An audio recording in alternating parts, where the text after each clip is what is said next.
Hello friend, आप सबका स्वागत है हमारे यूट्यूब चैनल स्टडी टीम में। तो चलिए आज की क्लास शुरू करते हैं और आज की क्लास में हम हिंदी के 50 क्वेश्चन सॉल्व करेंगे। तो चलिए शुरू करते हैं। तो पहला क्वेश्चन है कि सभी राज्य सरकारों को भेजा जाने वाला सरकारी पत्र कहलाता है। सभी राज्य सरकारों को भेजा जाने वाला सरकारी पत्र क्या कहलाता है वो बताना है। तो ऑप्शन ए परिपत्र, ऑप्शन बी अनुस्मारक, ऑप्शन सी अधिसूचना और ऑप्शन डी है कार्यालय आदेश। तो सभी राज्यों को भेजा जाने वाला सरकारी पत्र क्या कहलाता है? तो वो कहलाता है परिपत्र। ऑप्शन नंबर ए सही होगा। चलिए अगला देखते हैं। अगला है शासकीय पत्र के संदर्भ में कौन सा कथन गलत है। ठीक है, हमको बताना है कि शासकीय पत्र के संदर्भ में कौन सा कथन गलत है। तो ऑप्शन ए पत्र संख्या के ऊपर तिथि लिखी जाती है।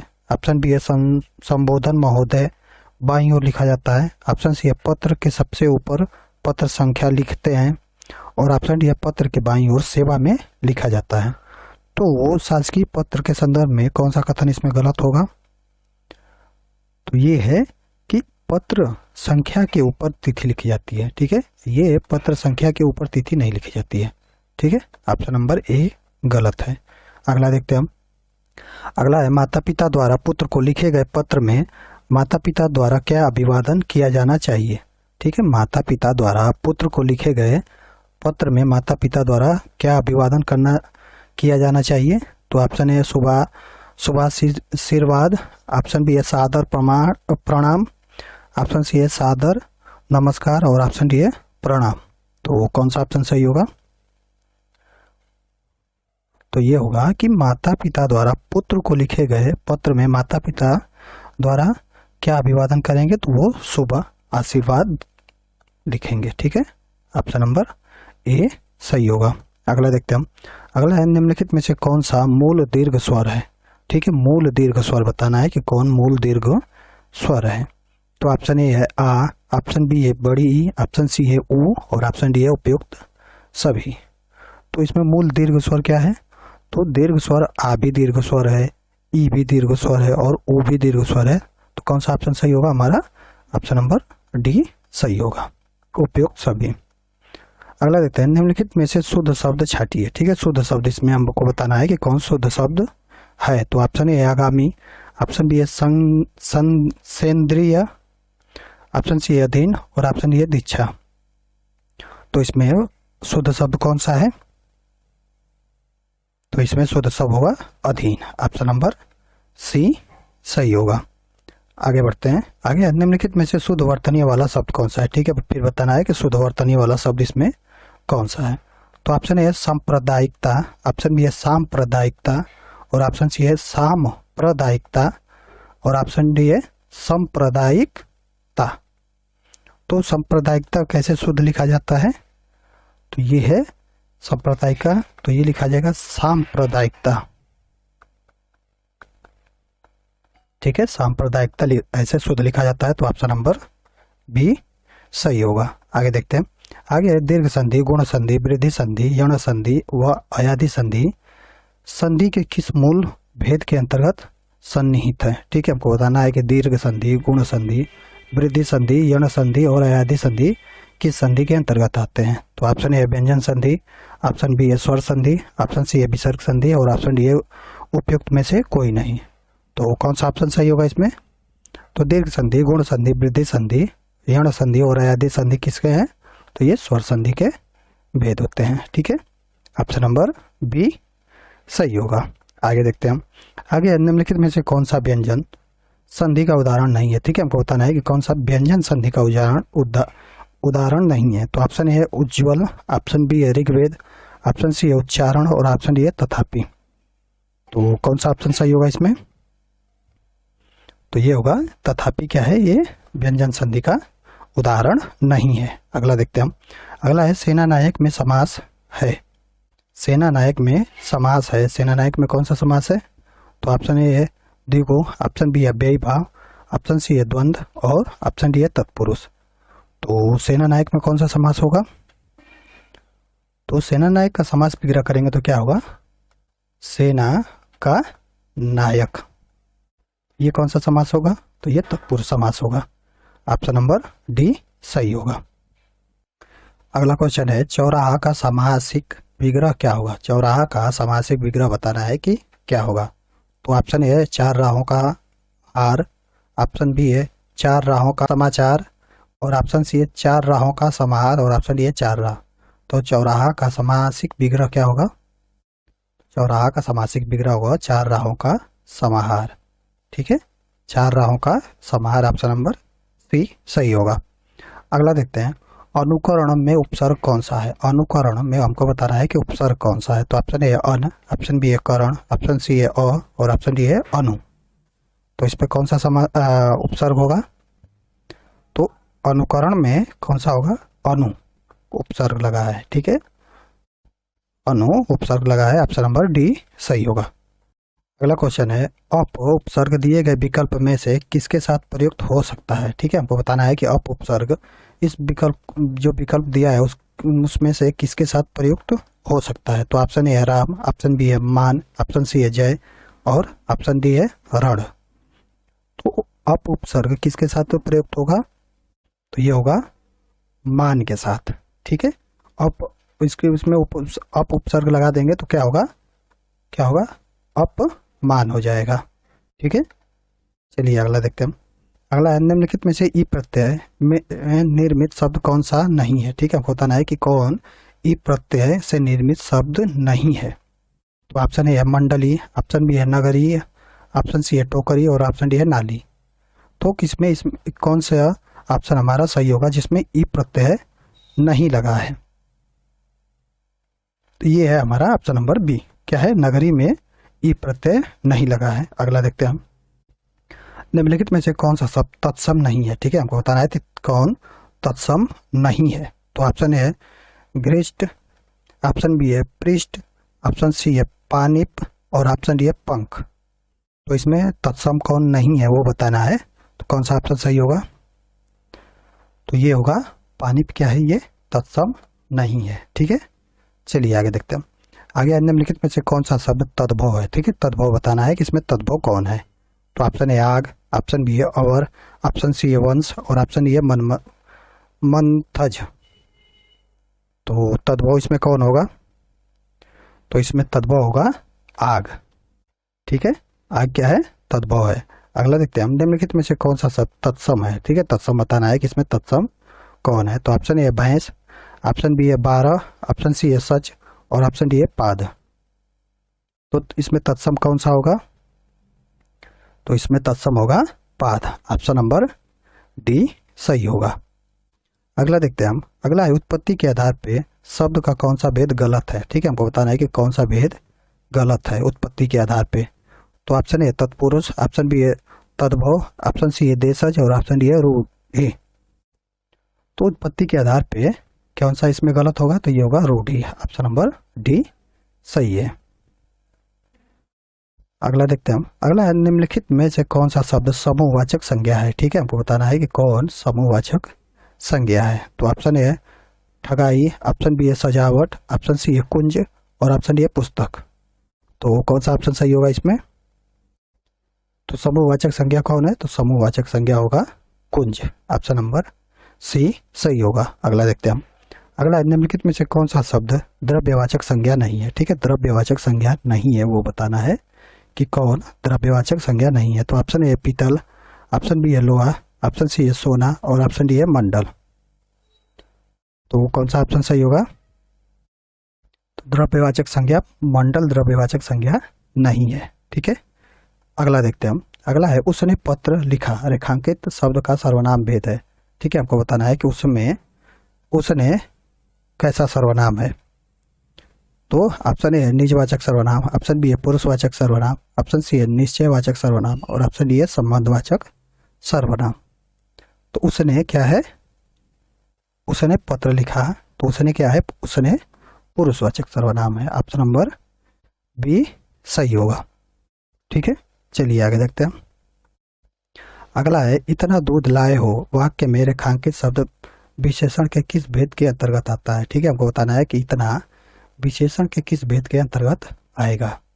तो ऑप्शन ए है परिमाणवाचक, ऑप्शन बी है गुणवाचक, ऑप्शन सी है निजवाचक, और ऑप्शन डी है संख्यावाचक। तो कौन सा ऑप्शन सही होगा इसमें? तो ये होगा इतना क्या है? ये परिमाणवाचक विशेषण है। ठीक है, ऑप्शन नंबर ए सही हो जाएगा। अगला देखते हैं हम। अगला है किसी कार्य का करने या होने का बोध कराने वाले शब्द कहलाते हैं। किसी कार्य का करने या होने का बोध कराने वाले शब्द को क्या कहते हैं? तो ऑप्शन ए है काल, ऑप्शन बी है संज्ञा, ऑप्शन सी है क्रिया और ऑप्शन डी है विशेषण। तो किसी कार्य का करने या होने का बोध कराने वाले शब्द को हम क्या बोलते हैं? क्रिया बोलते हैं। ठीक है, ऑप्शन नंबर सी सही होगा। अगला देखते हैं हम।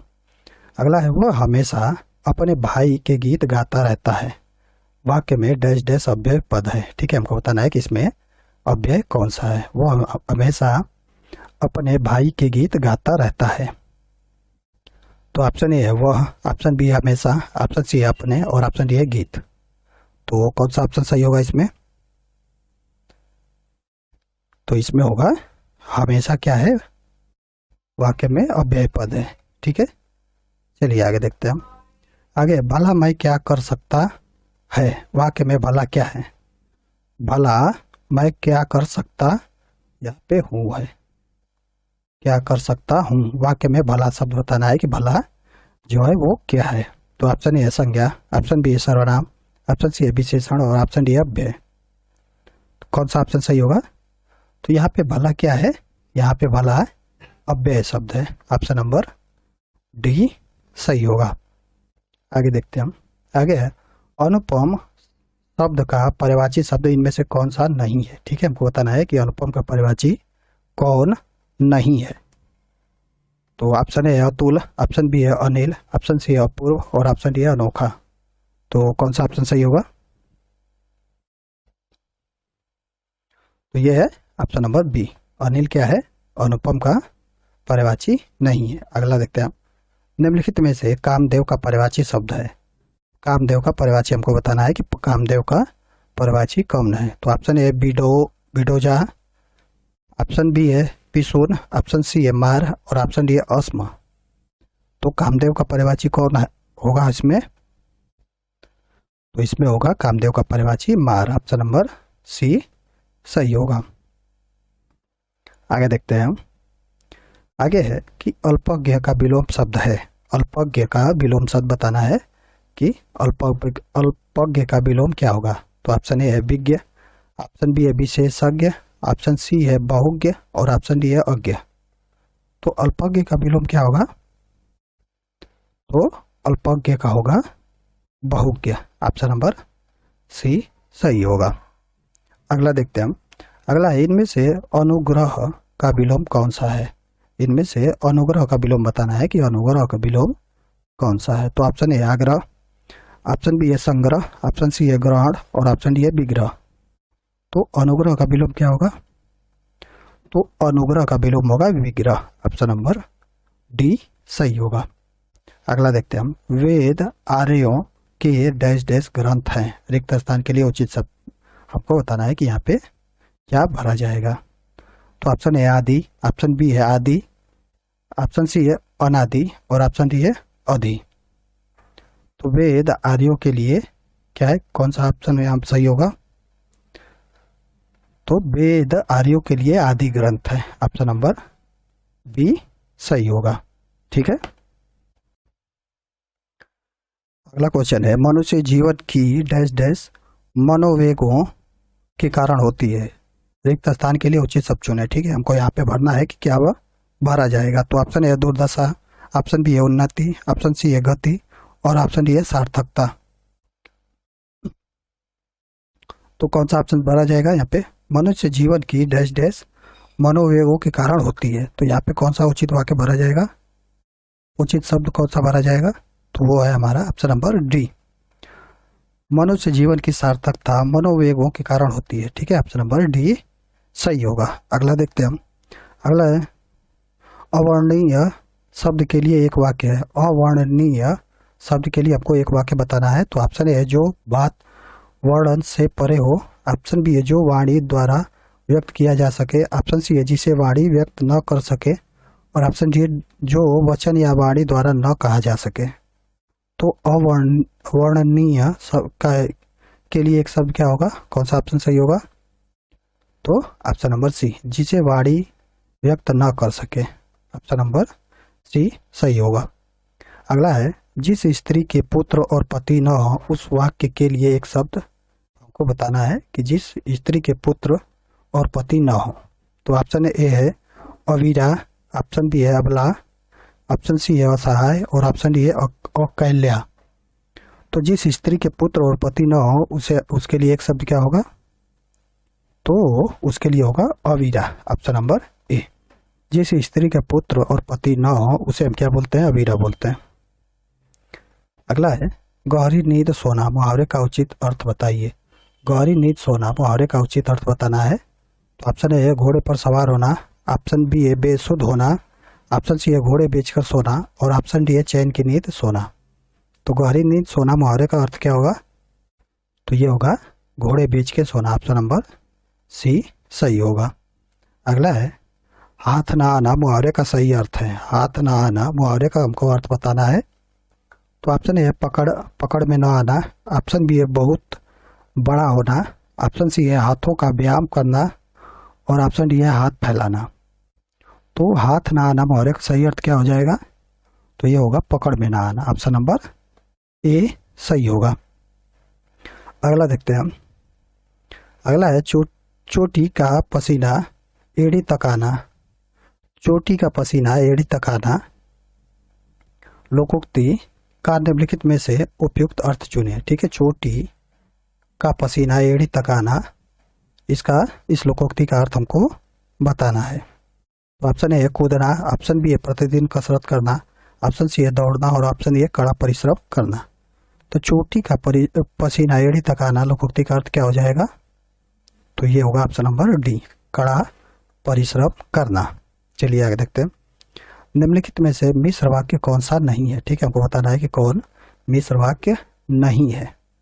तो ऑप्शन है यह वही बच्चा है जिसे बैल ने मारा, ऑप्शन बी है एक विज्ञान गोष्ठी हुई जिसमें अनेक वक्ता बोले, ऑप्शन सी है वह परिश्रमी ही नहीं वरन ईमानदार भी है और ऑप्शन डी है मैंने एक पुस्तक खरीदी जो नहीं है। तो इसमें मिश्र वाक्य कौन नहीं है? तो ये होगा ऑप्शन नंबर सी, वह परिश्रमी ही नहीं वरन ईमानदार भी है। ये क्या है? ये मिश्र वाक्य नहीं है। अगला है यद्यपि वह पंडित है फिर भी हठी है को संयुक्त वाक्य में परिवर्तित करने पर सही उत्तर होगा। यद्यपि वह पंडित है फिर भी हठी है, इसको हमको संयुक्त वाक्य में परिवर्तित करना है। तो ऑप्शन ए वह पंडित है किंतु हठी है, ऑप्शन बी है वह पंडित है वह हठी है, ऑप्शन सी है पंडित होने के कारण वह हठी है और ऑप्शन डी है पंडित होते हुए भी वह हठी है। तो कौन सा ऑप्शन सही होगा? तो संयुक्त वाक्य होगा हमारा ऑप्शन नंबर ए, पंडित वह पंडित है किंतु हठी है। ठीक है, ऑप्शन नंबर ए सही होगा। अगला देखते हैं हम। अगला है निम्नलिखित में से व्याकरणिक दृष्टि से शुद्ध वाक्य कौन सा है? ठीक है, हमको शुद्ध वाक्य बताना है। तो ऑप्शन ए है मेरे घर के पास एक पान की दुकान है, ऑप्शन बी है मेरे घर के पास एक पान की दुकान स्थित है, ऑप्शन सी है मेरे घर के पास एक पानों की दुकान है, ऑप्शन डी है मेरे घर के पास पान की एक दुकान है। तो व्याकरणिक दृष्टि से इसमें शुद्ध वाक्य कौन सा है? तो ऑप्शन नंबर डी, मेरे घर के पास पान की एक दुकान है, ऑप्शन नंबर डी सही होगा।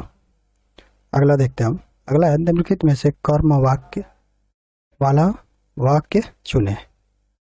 निम्नलिखित में से कर्म वाक्य वाला वाक्य चुनना है। तो ऑप्शन ए है पत्र लिखा जाता है, ऑप्शन बी है राम पुस्तक पढ़ता है, ऑप्शन सी है सीता पत्र लिखती है और ऑप्शन डी है मुझसे बैठा नहीं जाता। तो कर्म वाक्य वाला वाक्य कौन सा है इसमें? तो ये है ऑप्शन नंबर ए, पत्र लिखा जाता है। ठीक है, अगला है को किस कारक का प्रसर्ग है? को किस कारक का प्रसर्ग है बताना है। तो ऑप्शन ए है कर्ता, ऑप्शन बी है कर्म, ऑप्शन सी है पदान और ऑप्शन डी है करण। तो कौन सा ऑप्शन सही होगा? तो को किस कारक का प्रसर्ग है? तो को कर्म कारक का प्रसर्ग है। ठीक है, अगला देखते हैं हम। अगला है निर्मल अंश के लिए टिफिन लाया है। निर्मल अंश के लिए टिफिन लाया है, रेखांकित शब्द के आधार पर बताइए कि यहाँ कौन सा कारक है। ठीक है, हमको बताना है। तो यहाँ पे क्या है, के लिए क्या है रेखांकित है तो के लिए किस कारक का प्रसर्ग है वो बताना है। तो ऑप्शन ए है संप्रदान, ऑप्शन बी है करण, ऑप्शन सी है संबंध और ऑप्शन डी है अधिकरण। तो कौन सा ऑप्शन सही होगा इसमें? तो के लिए किसका है? तो के लिए करण कारक का है। ऑप्शन नंबर बी सही हो जाएगा। चलिए अगला देखते हैं हम। अगला है निम्नलिखित में से कौन सा शब्द स्त्रीलिंग है। ठीक है, हमको बताना है कि स्त्रीलिंग कौन है। तो ऑप्शन ए है ऋतु, ऑप्शन बी है पंडित, ऑप्शन सी है हंस और ऑप्शन डी है आचार्य। तो इसमें स्त्रीलिंग कौन सा होगा? तो क्या है कि ऋतु क्या है? स्त्रीलिंग है। ठीक है, ऑप्शन नंबर ए सही होगा। अगला देखते हैं हम। सुधि शब्द के अंत में क्या जोड़ने पर शब्द बहुवचन बन जाएगा। ठीक है, हमको बताना है कि सुधि शब्द के अंत में क्या जोड़ा जाए कि वह बहुवचन बन जाए। तो ऑप्शन ए है जन, ऑप्शन बी है गण, ऑप्शन सी है वृंद और ऑप्शन डी है वर्ग। तो सुधि शब्द के अंत में क्या जोड़ा जाए कि वह बहुवचन बन जाए। तो ये हम सुधि जन जोड़ेंगे तो ये क्या होगा? ये बहुवचन बन जाएगा। ठीक है, अगला देखते हैं हम। अगला है सीता सो रही थी वाक्य का काल है। सीता सो रही थी वाक्य का काल बताना है। तो ऑप्शन है सामान्य भूत, ऑप्शन बी है पूर्ण भूत, ऑप्शन सी है अपूर्ण भूत और ऑप्शन डी है संदिग्ध भूत। तो सीता सो रही है, इसमें काल का कौन सा वाक्य का काल क्या है? तो ये है कि ये पूर्ण भूत काल है। ठीक है, ऑप्शन नंबर सी सही होगा। अगला है निम्नलिखित में से निपात का उदाहरण कौन सा है। ठीक है, निपात का उदाहरण आपको बताना है कि कौन सा है। तो ऑप्शन ए है साह, ऑप्शन बी है के कारण, ऑप्शन सी है अपेक्षा और ऑप्शन सी है उपेक्षा और ऑप्शन डी है बढ़कर। तो इसमें निपात का उदाहरण कौन सा है? तो यहाँ पे साह क्या है? ये निपात का उदाहरण है। ठीक है, चलिए आगे देखते हैं। अगला है मैंने घर जाना था, मैंने घर जाना था वाक्य में अशुद्ध अंश है। ठीक है, हमको अशुद्ध अंश बताना है कि कौन अशुद्ध है। तो ऑप्शन है मैंने, ऑप्शन बी है घर, ऑप्शन सी है जाना और ऑप्शन डी है था। तो कौन सा ऑप्शन सही होगा? तो ये होगा ऑप्शन नंबर ए। मैंने क्या है यहाँ पे अशुद्ध है, यहाँ पे क्या होगा? मुझे घर जाना था। ठीक है, चलिए आगे देखते हैं। भारत में हिंदी को संविधान के किस अनुच्छेद के अंतर्गत राजभाषा घोषित किया गया है। ठीक है, हमको बताना है कि हिंदी को संविधान के किस अनुच्छेद के अंतर्गत राजभाषा घोषित किया गया है। तो ऑप्शन ए है अनुच्छेद 343 वन, ऑप्शन बी अनुच्छेद 343 सेकेंड, ऑप्शन सी है अनुच्छेद 343 थर्ड और ऑप्शन डी है अनुच्छेद 343 फाइव। तो कौन सा ऑप्शन सही होगा इसमें? तो हिंदी को संविधान के किस अनुच्छेद के अंतर्गत राजभाषा घोषित किया गया? तो यह है अनुच्छेद 343 वन में। अगला देखते हैं हम। अगला है निम्नलिखित में से कौन सी बोली उत्तर प्रदेश की नहीं है। ठीक है, हमको बताना है कि कौन सी बोली उत्तर प्रदेश की नहीं है। तो option A Kannauji, option B है ब्रज भाषा, ऑप्शन सी है खड़ी बोली और ऑप्शन डी है जयपुरी। तो कौन सा ऑप्शन सही होगा? तो ये है जयपुरी। ऑप्शन नंबर डी सही है। अगला है कठिन प्रशिक्षण के बावजूद बहुत कम नेता बनते हैं। कठिन प्रशिक्षण के बावजूद बहुत कम नेता बनते हैं वाक्य का उचित अंग्रेजी अनुवाद क्या होगा?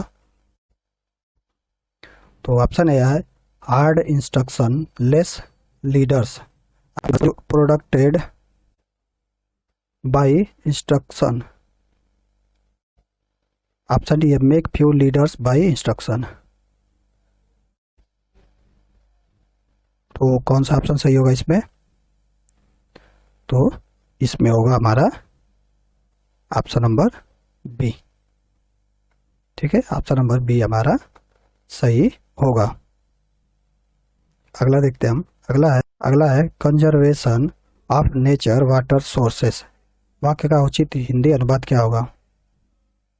तो ऑप्शन है प्राकृतिक जल स्रोत का संरक्षण, ऑप्शन बी है संरक्षण प्रकृति के जल स्रोत का और ऑप्शन सी है सबका संरक्षण जो प्रकृतिगत हो और ऑप्शन डी है जल स्रोत का संरक्षण। तो कौन सा ऑप्शन सही होगा? तो ये होगा ऑप्शन नंबर ए प्राकृतिक जल स्रोत का संरक्षण।